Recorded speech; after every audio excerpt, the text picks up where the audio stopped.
baik, kita mulai pembahasannya dengan soal matematika dasar yang nomor 1, yaitu di sini soalnya menghubungkan tiga benda langit, yaitu Venus, Bumi, dan Matahari menjadi sebuah segitiga tertentu. Nah, kalau kalian baca soalnya di sini, sudutnya diberitahu. Jadi ada dua sudut yang diberitahu. Yang pertama yaitu sudut sudut Venus, Bumi, dan Matahari, yaitu 30 derajat. Dan sudut Matahari, Venus, Bumi, yaitu 135 derajat. Nah, kalau kita coba gambarkan menjadi sebuah segitiga, ini Matahari, Venus, Bumi, misalnya kita posisikan seperti ini, Matahari, Venus, Bumi. Ini Matahari, Venus, dan Bumi, berarti kita punya salah satu sudut, yaitu 135 derajat di sebelah sini. Kemudian sudut yang lain yaitu sudut yang menghubungkan Bumi dengan Matahari. Nah, di sini Venus, Bumi, Matahari, Venus, Bumi, Matahari. Di sini adalah yang 30 derajat. Nah, jika jarak antara Bumi dan Matahari itu adalah satu satuan astronomi, yang artinya sekitar 150 juta kilometer, hitunglah jarak Venus dan Bumi saat ini ya. Jadi jarak Venus dan Bumi tentu berubah-ubah karena Venus dan Bumi masing-masing mengelilingi Matahari sehingga terdapat perubahan jarak. Namun di kondisi seperti ini, berapakah jarak Venus dan Bumi? Artinya kita diminta untuk menghitung jarak dari Venus dan Bumi, ini nilainya berapa. Nah, tentu ada beberapa cara. Ini cara yang saya gunakan. Misalnya di sini kita bisa menggunakan hubungan antara sinus. Jadi ini ada sin 30 derajat dengan sisi yang dihadapnya, yaitu panjang dari D Vm, yaitu panjang atau jarak dari Venus ke Matahari, itu sama dengan nilainya sin 135 derajat dibagi dengan jarak satu satuan astronomi, yaitu jarak antara Bumi dengan Matahari. Nah, tentu di sini kita tidak tertarik untuk mendapatkan jarak antara Venus dengan Matahari. Kita yang ditanya adalah jarak antara Venus dan Bumi. Nah, kalau kalian perhatikan, Venus dan Bumi di sisi ini menghadap ke sudut yang belum diketahui. Tentu sudut ini bisa kita ketahui dari perhitungan 180 derajat dikurangi 30 ditambah 135 derajat. Nah, ini nilai besar dari sudut tetanya adalah 15 derajat. Nah, jadi dari sini kalian bisa gunakan rumus yang sama untuk menghitung, yaitu seperti yang di atas ini tadi, kita menggunakan sinus. Jadi kita bisa hitung di sini misalnya sin 15 derajat dengan sisi yang dimaksud itu adalah di Vm, yaitu jarak antara Venus dengan Matahari. Bukan Venus dengan Matahari, tapi jarak antara Venus dengan Bumi yang ingin kita ketahui, disama dengan sin 135 derajat dibagi dengan jarak satu satuan astronomi atau 1 SA. Nah, ini kalau kalian hitung untuk VB, jarak Venus dengan Bumi, ini akan mendapatkan nilai 0,365 satuan astronomi. Jadi tentu ini adalah solusi yang paling sederhana mungkin ya. Oke, kita lanjut ke soal yang bagian kedua. Ini hanya review saja sebenarnya, dan saya yakin teman-teman semua mungkin tidak akan terlalu kesulitan ya menghitung. Hanya saja kita harus ingat bahwa yang dimaksud dengan panjang itu kita simbolkan seperti ini nih. Jadi panjang A plus B itu adalah ini, A plus B.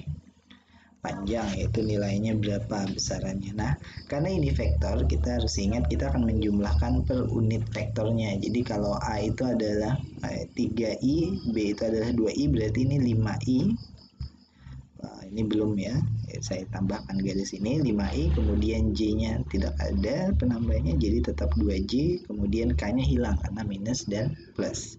Oke, jadi besarnya vektor ini itu berapa gitu ya. Nah, karena ini vektor satuan atau unit satuannya saling tegak lurus, maka kita bisa gunakan hubungan Pythagoras. Jadi ini sederhana, 5 kuadrat ditambah 2 kuadrat.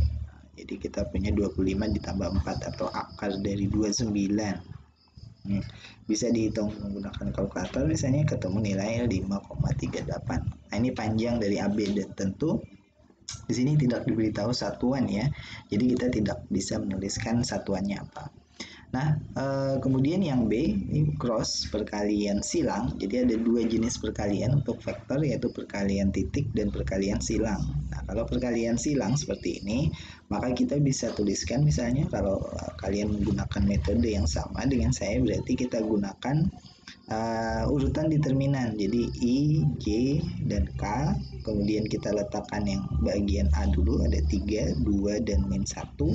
Kemudian yang B itu ada 2 dan 1. Nah, di tengah ini tentu 0 karena B tidak memiliki unit vektor J ya. Jadi kita bisa hitung I topi di sini perkalian 2 kali 1, 2 dikurangi minus 1. Jadi 2 dikurangi minus 1, 2 plus 1.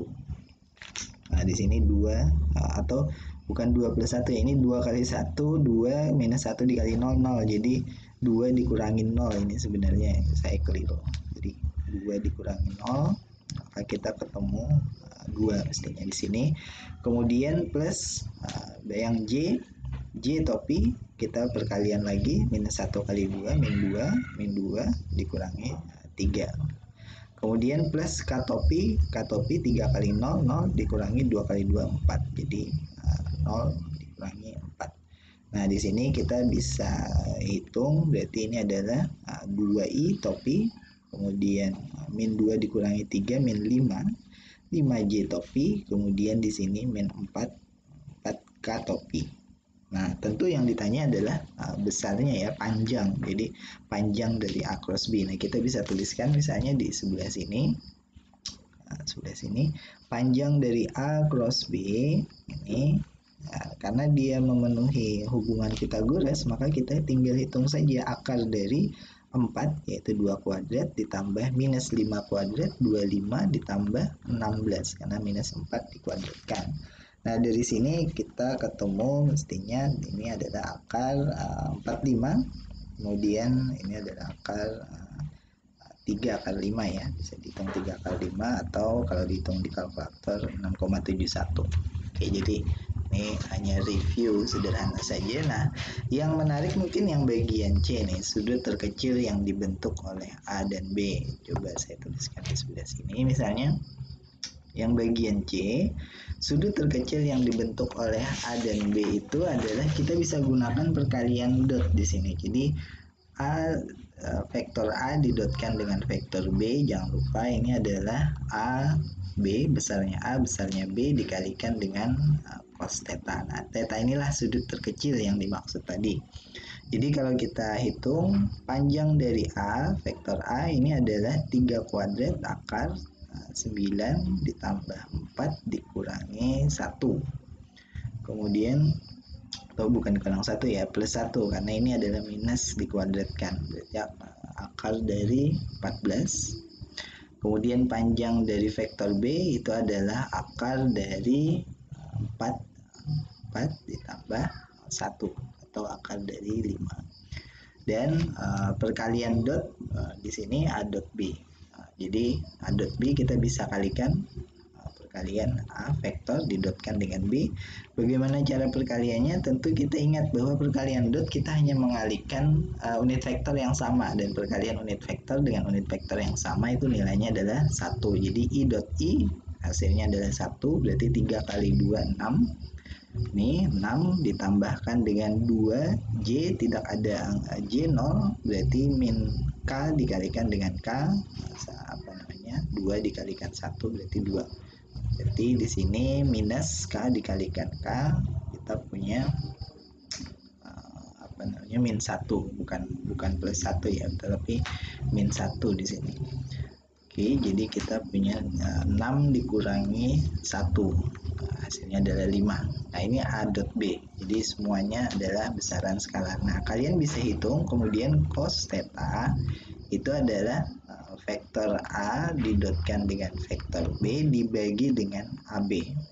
Artinya di sini kita punya nilai cos theta 5 dibagi dari akar 14 kalikan akar 5 ya, akar 14 kalikan akar 5. Nah, ini kalau kalian hitung melalui kalkulator, harusnya kalian mendapatkan nilai cos theta itu adalah 0,597 dan theta sendiri itu adalah 53,34 derajat. Nah, ini maksudnya sudut terkecil tadi. Kalau sudut terbesar bagaimana? Tentu 360 dikurangi 53,34 ya. Nah, mungkin yang lebih menarik lagi adalah soal yang ketiga. Jadi kalau ini ceritanya sebuah komet bergerak sepanjang kurva mengitari matahari yang berada di titik fokusnya. Ini sebuah komet, kalian bisa bayangkan ini posisi matahari misalnya, kemudian ini adalah komet yang datang seperti ini. Mengitari matahari berada di titik fokus. Nah, matahari ada di titik fokus F. Nah, apakah geometri orbit komet tersebut? Tentu di sini diberikan persamaannya, Y sama dengan 2X dikali 2X minus X. Nah, ini kita harus sederhanakan dulu ya persamaannya. Jadi kalau dikalikan 4X kuadrat dikurangi 2X kuadrat.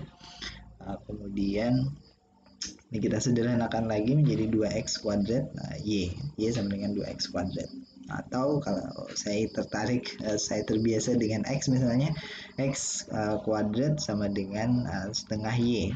Nah, dari sini kita udah tahu bahwa ini adalah bentuk umum dari sebuah persamaan parabola. Jadi dari bentuk seperti ini saja hubungan salah satu kuadrat, salah satu tidak kuadrat. Jadi ini adalah sebuah parabola. Kalian bisa review lagi tentang bentuk geometri seperti ini. Jadi ini untuk jawaban yang bagian A.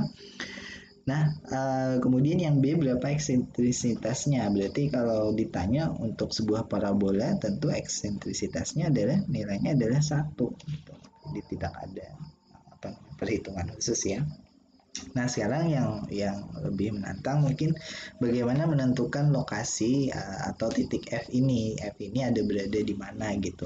Nah, kalau kita lihat persamaannya X kuadrat sama dengan setengah Y, ini adalah persamaan untuk sebuah bentuk parabola gitu yang tidak ada penjumlahan. Maksudnya tidak ada digeser gitu titik awalnya. Kalau digeser itu adalah X kuadrat setengah Y plus 3 misalnya. Itu ada penambahan 3 ya, berarti digeser. Nah, kalau tidak ada digeser, berarti untuk jawaban C ini kita udah tahu bahwa F-nya itu adalah 0, paling tidak. Jadi untuk X-nya adalah 0. Kemudian bagaimana dengan posisi Y-nya, titik fokusnya ini? Posisi Y-nya bisa kita hitung dari persamaan umum parabola ini, yaitu kita punya persamaan umum parabola X kuadrat sama dengan 4PY. Jadi posisinya adalah di sini 4P-nya adalah setengah, 4P adalah setengah. Kemudian P-nya adalah 1/8. Nah, P ini adalah berapa jauhnya dari posisi 0 ini di sumbu Y ya. Jadi nilainya adalah P 1/8. Nah, ini mungkin solusi dari saya. Silahkan didiskusikan teman-teman, mungkin apakah ada jawaban yang berbeda atau bagaimana. Nah, kalau kalian sudah, coba nilai diri kalian masing-masing pengerjaannya itu berapa dan jangan lupa isi Google Form-nya. Oke. Selamat mencoba.